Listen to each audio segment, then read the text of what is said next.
नमो विठ्ठला राजया पांडुरंगा, नमो रुक्मिणी माऊली ज्ञानगंगा, नमो पुंडलिका, नमो चंद्रभागा, नमस्कार माझा श्री रुक्मिणी पांडुरंगा।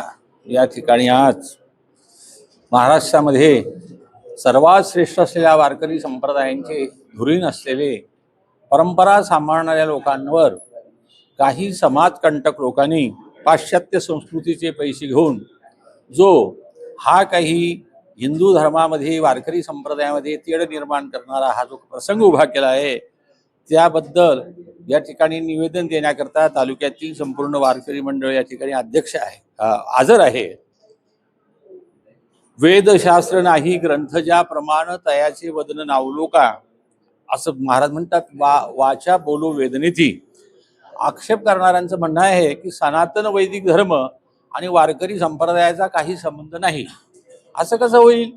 3000 वर्षापूर्वी या पृथ्वी तलावर सनातन हिंदू धर्माशिवाय कुठलंच मत नव्हतं। नंतर 2700 वर्षापूर्वी, 2500 वर्षापूर्वी, 2200 वर्षापूर्वी आणि अनेक मतांतर निघाले आणि त्यांच्या विचारावर झालेला पगडा परिणाम राजकीय दृष्टिकोनातून आपला स्वार्थ साध्य होत नाही म्हणून रेटून आणि संप्रदायावर आणि आक्षेप करणे आणि आक्षेपार्थ विधान करणे आणि साधू संतांच्या बद्दल विचित्र हा काही जा प्रकार चाललाय महाराष्ट्रात, त्याच्याबद्दल आता 20 लोकांची त्यांनी ती निवड केलेली आहे आणि त्यांना घुसखोर असे शब्द वापरलेले आहे।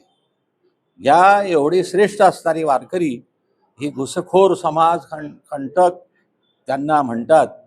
तसला काही हा प्रकार नाही। मूळ हे सांगणारेच निधर्मी आहेत, यांना कुठलाही धर्म मान्य नाही। 1972 साली छत्रपती राजांची पूजा पांडुरंगाची मुख्यमंत्र्याने करावी असं विधान झालं आणि मुख्यमंत्र्यांच्या पूजा सुरू झाल्या। 1995 मध्ये उपमुख्यमंत्र्याने कार्तिकीची पूजा करावी असं सुरू झालं। त्या अंतर्गत त्या साखळीमध्ये एक असणारे मुख्यमंत्री पूजेकरता गेल्यानंतर पंढरीनाथाला त्यांनी हात सुद्धा लावला नाही। पुजाऱ्यांनी सांगितलं, तुम्ही पांडुरंगाची पूजा करण्याकरता तुम्ही मान आहे महाराष्ट्रातला तुम्ही। ते म्हटले, मी दगडात देव मानत नाही। मग ते म्हटले, तुम्ही इथे कशा करता आले?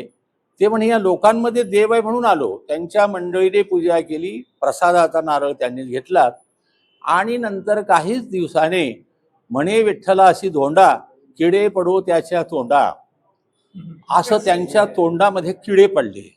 आमच्या बाबुराव महाराजांनी पंढरी संदेशमध्ये याचं फार मोठं असं विश्लेषण केलं होतं। मला फोन केला, बापू पहा आपल्या जगद्गुरु तुकोबारायांचं विधान पहा। म्हणजे काय झालं महाराज, पहा असा हा गोंधळ झालेला आहे आणि ही माणसं ही कुठल्याही प्रकारचा देव धर्म यांना मान्य नाही।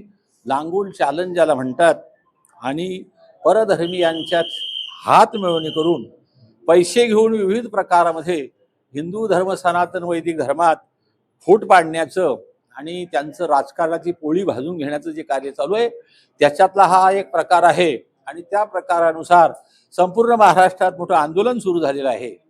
वारकरी संप्रदाय संपूर्ण ठिकाणी आता खवळलेला आहे आणि त्यांना त्यांच्याबद्दल की पुढे आता भविष्यामध्ये या लोकांनी अशी ही गैरवर्तणूक करू नये।